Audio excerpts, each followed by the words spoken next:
अस्सलाम वालेकुम दोस्तों। क्या आपने कभी सोचा है कि एक ही वक्त में दुनिया के मुख्तलिफ हिस्सों में मौसम इतना मुख्तलिफ कैसे हो सकता है?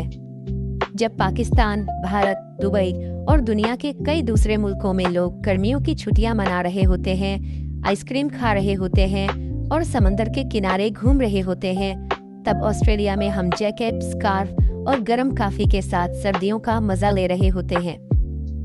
पहली बार जब मैंने ये देखा तो मुझे भी बहुत हैरत हुई। दिल में सवाल आया कि आखिर ऐसा क्यों है। इसकी वजह यह है कि ऑस्ट्रेलिया दुनिया के जनूबी हिस्से में है, जबकि ज्यादातर ममालिक शुमाली हिस्से में है। इसीलिए जब वहाँ गर्मी होती है, यहाँ सर्दी होती है, और जब वहाँ सर्दी आती है तो यहाँ गर्मी शुरू हो जाती है। मुझे ऑस्ट्रेलिया की सर्दियाँ बहुत पसंद हैं। सुबह सवेरे जब बाहर निकलते हैं तो ठंडी हवा चेहरे को छूती है, दरख्त हल्के हल्के हिलते हैं और हाथ में गर्म कॉफी हो तो मजा ही कुछ और होता है।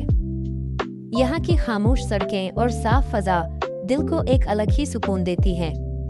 लेकिन एक बात और भी दिलचस्प है, ऑस्ट्रेलिया का मौसम कभी कभी बहुत जल्द बदल जाता है।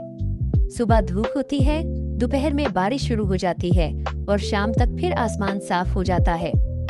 इसीलिए यहाँ लोग अक्सर कहते हैं 4 सीजन्स इन 1 डे।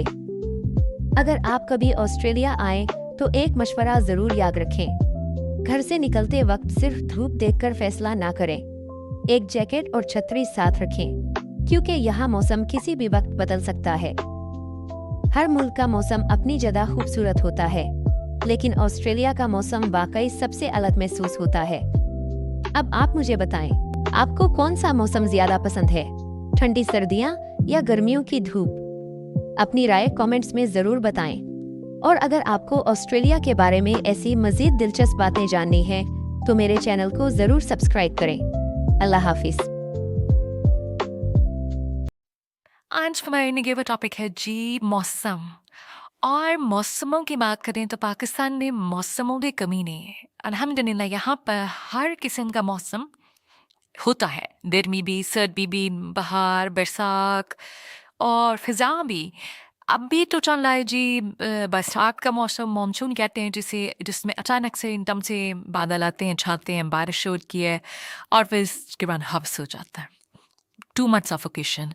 और सोना सहादा ये है कि यहाँ पर अगर हम इस सब पंजाब में और सिंध के इलाकों में हमें गर्मी मिलेगी तो हम नॉर्दर्न एरियाज में जाएंगे, वहाँ पर आपको टोटली ऑपोजिट मौसम मिलता है। वहाँ पे बहुत ही खुशगवार मौसम होता है इस सीज़न में।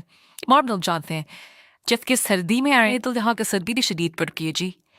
और बहार के रंग तो फिर होते ही माशाल्लाह। इतनी शुक्र है कि यहाँ पे बहुत सारे लोग जो पाकिस्तानी बहन भाई हैं उनको बहुत पता होगा कि यहाँ पे मौसम कैसा होता है। अच्छे होकर हर किस्म के मौसम, अगर बस एक ही अंडी होती है हर मौसम में। हमें भी जिस मौसम में बिजली चाहिए गर्मी में वो नहीं मिलती, जिस मौसम में गैस चाहिए हीटर चलाने के लिए उस टाइम पे वो ख़त्म हो जाता है। इधर मेरे ख्याल हमारे इंसानी फ्लॉज है ना, अल्लाह ने तो हमें हर किस्म के मौसम से नवाजा है और हम बहुत खुश हैं इस बात पे कि हमें किसी एक मौसम की शिद्दत का सामना नहीं करना पड़ता है। हमारे पास हर किस्म की रियलिटी अवेलेबल है। आगे देखते हैं कि जो हमारे दोस्त ममालिक में क्या हो रहा है और बाहर कैसे मौसम पाए जाते हैं। चलिए आपको बताते हैं दुबई के मौसम के बारे में कि यहाँ पर पूरा साल मौसम कैसा रहता है। वैसे तो शायद आप लोगों को अंदाज़ा होगा कि दुबई में पूरा साल ही तकरीबन गर्मी होती है और आजकल यहाँ जुलाई अगस्त चल रहा है और यहाँ पर नियरली 50 डिग्री टेम्परेचर भी जा चुका है। हाँ जी, इस कदर गर्मी यहाँ पर हो चुकी है। और अगर हम बात करें यहाँ के विंटर वेदर की तो वो सिर्फ बराए नाम ही होता है। तकरीबन दिसंबर, जनवरी, फरवरी में मौसम अच्छा होता है, उसको हम स्प्रिंग ज़रूर कह सकते हैं, लेकिन नॉट विंटर। और उसमें ये होता है कि अराउंड 20 to 25 डिग्री तक टेम्परेचर रहता है। मौसम अच्छा होता है बट विंटर नहीं होती, ना ही स्वेटर्स की ज़रूरत पड़ती है। Through out the year Dubai का टेम्परेचर ऐसा ही रहता है, पर जब यहाँ गर्मी होती है तो बहुत ज़्यादा गर्मी होती है। घर के अंदर भी आपको फील हो रहा होता है कि बाहर बहुत ज़्यादा टेम्परेचर हाई है। अगर हम बात करें यहाँ पर बारिशों की तो बारिशें जी यहाँ पर बिल्कुल भी नहीं होती हैं।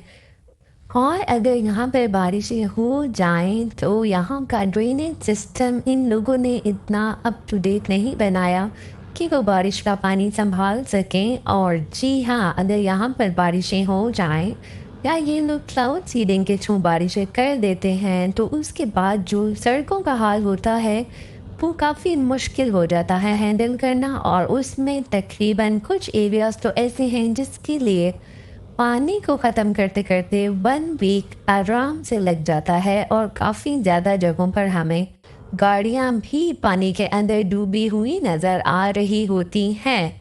सो ये रही जी अपडेट दुबई के वेदर की। अब आप लोग ज़रूर बताइएगा आप लोग कौन से कंट्री में रहते हैं और वहाँ पर वेदर कैसा होता है।